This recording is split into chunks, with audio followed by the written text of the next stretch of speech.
2014 తర్వాత ప్రభుత్వం వచ్చిన తర్వాత ఓటుకు నోటు గిట్ట అయితే ఎన్టీ రామారావు గారి ఇట్లా నాదెల బతుకులో చేసిన దానికంటే ఎక్కువ ప్రజలు చేసేవాళ్ళు. ఎమ్మెల్యేలు ఎవరిని బయటికి రాలేదు. అంత సమర్థమైన నాయకత్వం తెలంగాణ ఉద్యమానికి సారథ్యం వహించినటువంటి వ్యక్తి ఆ విధంగా భయపడి ఆయన తీసుకున్నాడు, ఈయన తీసుకున్నాడు, ఎవరు అంటే ఉద్యమకారులను బయట పెట్టి దొంగలందరినీ అది సమర్థిస్తారంటే సమర్థించుకోండి. మీ పార్టీ స్టాండ్ ఒక్క నిమిషం పావని గౌడ్ గారు ప్లీజ్ ఆయన కంప్లీట్ చేయనిద్దాం ఇంటరప్షన్ అవుతుంది ప్లీజ్. ఆ విధంగా చేస్తాడు. ఆయన్ని అట్లతోటి అయితేనే ప్రభుత్వాలు ఉంటాయనుకుంటే మీ ఇష్టం. మీరు ఆ విధంగా కేసీఆర్ గారిని అంత చేతగానైన కింద చూపిస్తా అంటే మేము యాక్సెప్ట్ చేస్తాం. దాంట్లో తెలంగాణ ఉద్యమకారులతో చేస్తే ఈ రోజుకి ఈయన ఒక మాట అనేవాళ్ళు లేకపోదురు. ఎవరైతే ఉన్నారో పక్క పార్టీలకి వచ్చినాడు ఇప్పటికి కూడా అదే ద్రోవులు నమ్ముతున్నాడు, కానీ ఉద్యమకారులను నమ్ముతలేడు. ఎవరు జోకేటోళ్ళు, జీ హుజూర్ అంటే వాళ్ళు అంత. ఇది ఒక ప్రజాస్వామ్య వ్యవస్థగా పార్టీ నడపాలి, కానీ ఫ్యామిలీ పార్టీగా నడిపి ఏది ఇవాళ ఎవరు మేము క్వశ్చన్ చేస్తే పక్క పార్టీ సొంత బిడ్డే ఎందుకు వచ్చింది ఆ దుస్థితి ఒకసారి క్వశ్చన్ చేసుకోమనండి. సొంత కూతురు వేరే వాళ్ళు కాదు జాగృతి పెట్టింది. ఆ దుస్థితికి ఎందుకు వచ్చింది పార్టీ అనేది మీరు క్వశ్చన్ చేసుకోవాలి. పార్టీని ఇది చేసుకోవాలి. దాన్ని పక్క మీద దొబ్బితే బాగుండదు అనేది నా యొక్క విజ్ఞప్తి. ఏదైనా కడియం శ్రీ గారి మాట్లాడిన దానికి వాల్యూ లేదు. అయిన తర్వాత మీరు కూడా జాతిపిత అని మీ ఇంట్రెస్ట్ ఉంటే చెప్పుకోవాలి, కానీ అందరికీ తెలంగాణ ఉద్యమంలో పనిచేసిన వాళ్ళందరికీ జాతిపిత కాదు, ఆయన ఒక నాయకుడు. దాన్ని గుర్తిస్తాం, కానీ జాతిపిత అనే దాన్ని ఎవరైనా గుర్తించాం.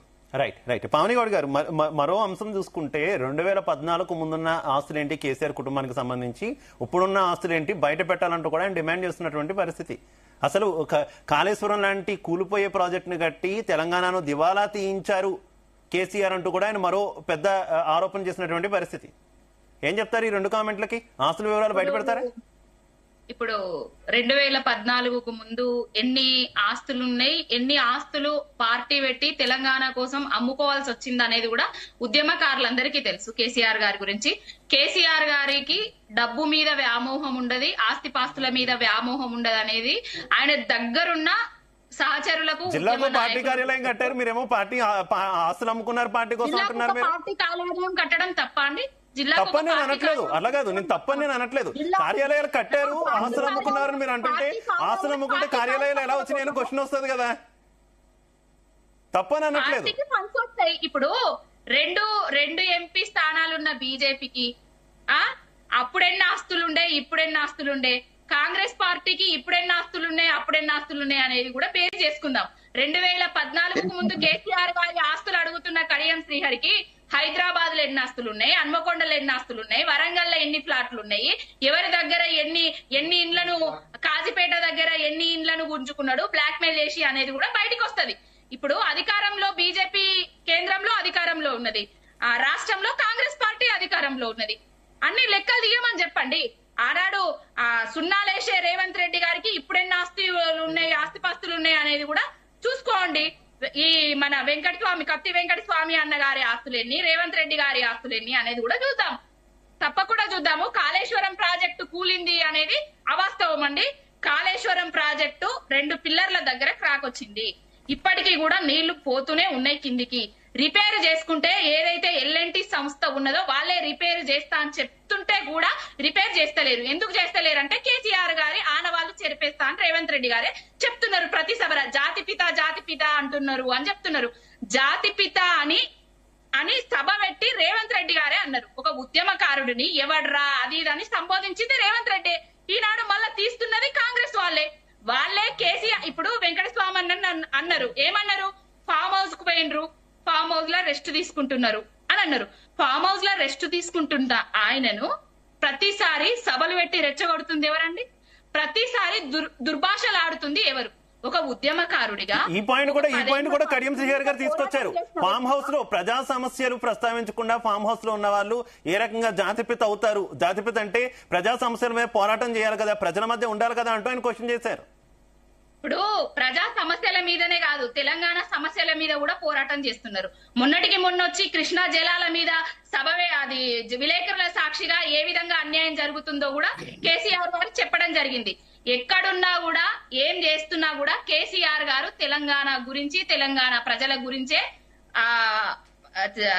ఆలోచన చేస్తారు తప్ప ఇంకొకటి లేదు. నిన్నటికి నిన్న ఆయన బర్త్డే సందర్భంగా ఎవరు పిలవలేదు, ఎవరికి ఆహ్వానం కూడా అందలేదు, ఎవరు కూడా రమ్మని చెప్పలేదు. దాదాపుగా 15,000 మంది దాకా రావడం జరిగింది. అందరినీ ఓపికతో కలవడం కూడా జరిగింది. ఫామ్ హౌస్లు ఉన్నాడు, అక్కడున్నాడు, ఇక్కడున్నాడు, అది అని చెప్పుకుంటా ఆయన మీద దుర్భాషలు ఆడుతున్నది, ఆయన మీద వ్యక్తిత్వ హననం చేస్తున్నది కాంగ్రెస్ పార్టీ వాళ్ళు, బీజేపీ పార్టీ కానీ వాళ్ళు. అధికారంలో 10 ఏళ్ళు అధికారంలో ఉన్నప్పుడు ఎవరికి అందుబాటులో లేరనే విమర్శ కూడా ఉంది కదా. ఇప్పుడు పుట్టినరోజుతో 15,000 మందిని కలిశారని మీరు అంటున్నారు, కానీ అధికారంలో ఉన్నప్పుడు ఎవరిని కూడా అందుబాటులో లేరు, ఎవరికి కలవలేదనే విమర్శ ఉంది. దాని మీద ఏం చెప్తారు? ఇప్పుడు కత్తి వెంకట స్వామన్న గారు ఒక విషయం చెప్పడం జరిగింది. జీ తెలుగు వాళ్ళు దీన్ని ఆ స్పీకర్ గారికి ఇవాళ ఈ రికార్డ్స్ ఏవైతే ఉన్నాయో కడియం శ్రీహరి మా పార్టీలనే ఉన్నాడు, కాంగ్రెస్ పార్టీలనే ఉన్నాడు అని చెప్పడం జరిగింది.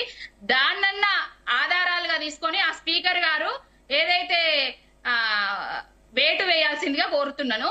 ఇంకొకటి, కేసీఆర్ గారు 10 ఏళ్లు కలిసినరో కలవలేదో జనాలను కాదు, కేసీఆర్ గారు కలిసినా కలవకపోయినా రైతులకు రావాల్సిన సమయానికి రావాల్సిన రైతు బంధు వచ్చేది, రైతు ప్రమాదవశాత్తు చనిపోతే రైతు బీమా వచ్చేది, రైతులకు ఎరువులు వచ్చేటి, రైతులకు నీళ్లు వచ్చేటి, పుట్టిన బిడ్డలకు కేసీఆర్ గారి కిట్లు వచ్చేటి, పుట్టబోయే బిడ్డలకు న్యూట్రిషన్ కిట్లు వచ్చేటి, ఏదైతే పేదింటి ఆడబిడ్డలకు కళ్యాణ లక్ష్మి వచ్చేది, దళితులకు దళిత బంద్ వచ్చేది, బీసీలకు బీసీ బంద్ వచ్చేది, ప్రతి ఒక్కటి వచ్చేది.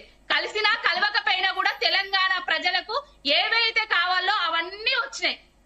కానీ ఈనాడు ముఖ్యమంత్రి ఎవరైతే ఉన్నాడో రేవంత్ రెడ్డి అనేటైనా ఏమిస్తున్నాడో ఏం చేస్తున్నాడో తెలంగాణ ప్రజలందరూ గమనిస్తూనే ఉన్నారు. తెలంగాణను ఆగం పట్టిస్తున్నారు, తెలంగాణ ప్రజలను ఆగం చేస్తున్నారు.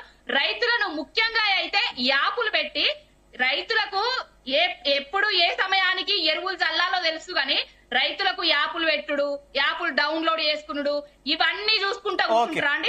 కనీసానికి రైతులకు యూరియా బస్తాలు ఇవ్వలేని దుస్థితిలో ఉన్న కాంగ్రెస్ పార్టీ. ఇప్పుడు పావని గారు రైతు అప్డేట్ అవుతున్నారు కానీ లేని వాళ్ళు ఎవరు, స్మార్ట్ ఫోన్ లేదు ఎవరు.